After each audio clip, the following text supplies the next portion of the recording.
Hey guys, woo! It's Witty, yeah. Witty, not witty, although it sounds like I say witty according to someone who's a particular git. But I won't get into any more details about that, spiteful though he may be. This is a 1v1 on the map Scrapyard and it's between Pinouchon. I think that's how you would say it. Anyway, he's the blue Terran and I am the red Terran. So he's at the 12 o'clock position, I'm at the 2/3 o'clock position. However you want to say it, I don't know. I've got to really work that one out. I wasn't going to have to say this every single time I do one of these commentaries. Now, this is a TVT, although I did start off as random. So I don't believe he knows that I'm Terran yet. But either way, he's going to be doing a particular build that I'm going to be doing as well. Except he's doing his build at the ramp, which is why he does it at the ramp, because he doesn't know it's me. Whereas I know in Terran versus Terran or Protoss versus Protoss, it's probably best not to block your ramp. Maybe in Terran versus Terran, you could get away with it.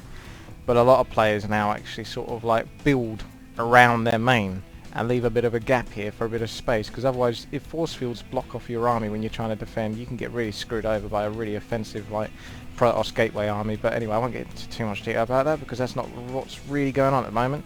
So we've got two barracks being built as you would expect, so yeah, very similar builds. Now Terran versus Terran is quite a nightmare at the moment because it's essentially revolving around one particular build that's just super strong at the moment, and that's essentially getting yourself lots of Vikings, a tank or two, and then fill out maybe just more Vikings basically. I mean, you can get other units, but it's essentially just Vikings and tanks, with the vast majority should be Vikings, because a lot of people were making a mistake at the start here, including myself, making more tanks than Vikings. But believe me, you only need a tank or two with the siege mode, and then the Vikings have to fight off each other. You need the air superiority in this matchup basically, otherwise you're going to have a very, very tough time. So I'll go for the orbital command, and my opponent should be doing that very soon, I'd imagine. Not just yet though. There we go, he's doing it now. So it's very similar. I mean, refinery, now he's scouted, he sees who I am, he sees I'm Terran, so he's going to be going for a very similar build, which involves getting yourself a factory very soon, as soon as you basically can. And then I'm obviously going to be doing the same. I've got myself a marine, I'm going to be scouting my marines around the outside just in case an SCV has popped in somewhere for some sort of lane. It's always important to do a little bit of scouting if you know that you can't do anything else with the actual unit. So here we can see, I'll do a bit of scout myself with the SCV. I can definitely see that is our factory, just to absolutely confirm that.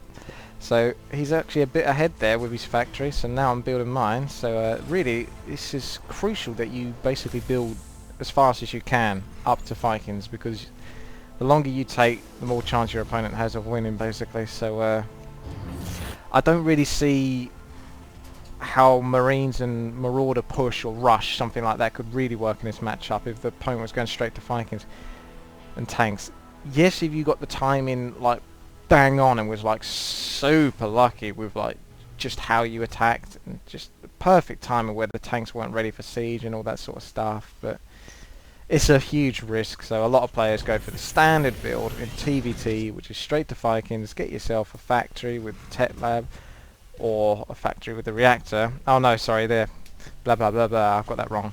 Yes, forgive me. I'm getting a bit carried away here. Right.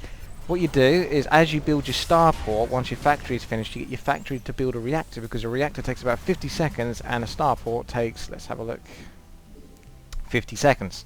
So essentially, as soon as the starport is done, so is that reactor. So then you swap over the starport with the factory, which is what you're about to see in a moment. This starport is now going to come over here and sit next to that reactor. Personally, I think that factory should have probably taken over this barracks, but maybe he still wanted to make marauders. I'm not absolutely certain on that. So now he's starting to mass out Vikings, and I'll be doing very same very soon. Ready for it? Go! So now I'm going to be swapping that barracks over and swapping my factory onto the barracks that had the tech lab, because to be quite frank, I only feel like I want marines at this point. I don't really want marauders. I know this is going to be all about tanks and Vikings. Quite a lot of mech and air, so really that's worked out for me, even though I'm slightly behind. So we're basically doing exactly the same thing at this point.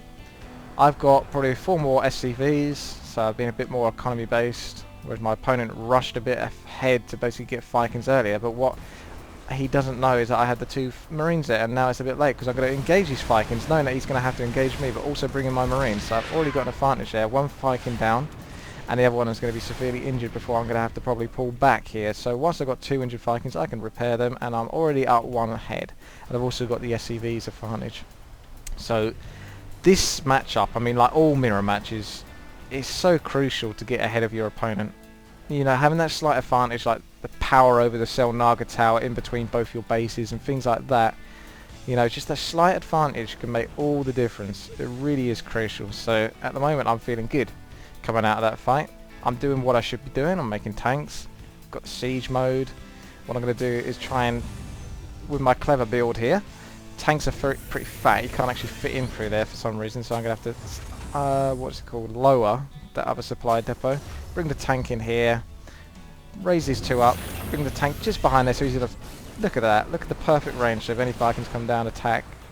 He's in a perfect range there. He's very well protected. More Vikings are on the way. That looks like 5 against my 6, because I already killed one of his Vikings. And I've already got the first hit here already. And this is really going well for me now. I've got 5 Vikings against, what is 2? 4 against 2 now. Marines didn't get to do much there, but he's now already got 1 Viking and I've now got 4. But what he had done is he actually built himself an expansion, which is something I should have done really, because I got... Oh, actually I did. But I decided to take the option of going for here, right at the top. So I'm going to be floating my expansion at the top. The reason for that being is essentially because I want air superiority in this game, and I've already got it so far, and I want to keep it. So I should be able to keep that expansion up here as long as I have the majority of the Vikings most of the time, until he expects it or sees it. Then I could be in trouble and then out Viking me. But for the time being, I know I've got more Vikings. However, he is getting himself a starport with another reactor, which means he should be able to outproduce me with Vikings at some point.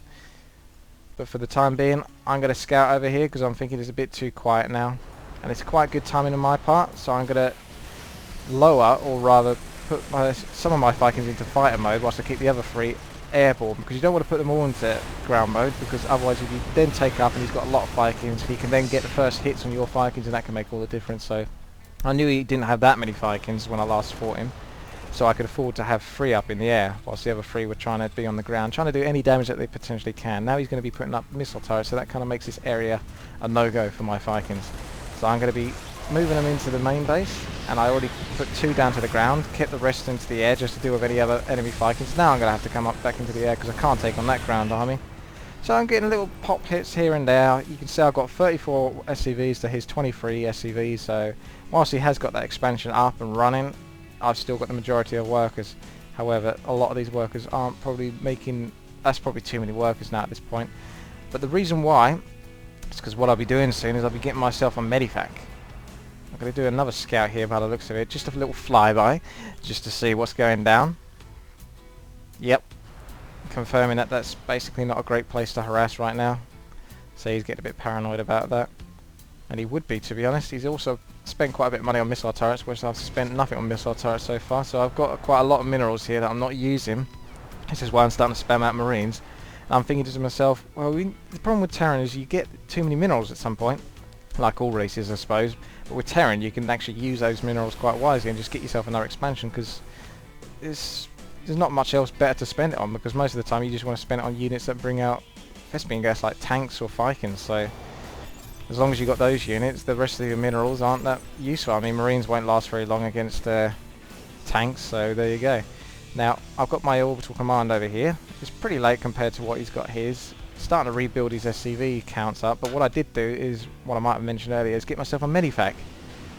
Because there's no way you're going to saturate these minerals and that Thespian gas very quickly if you're just using that one base.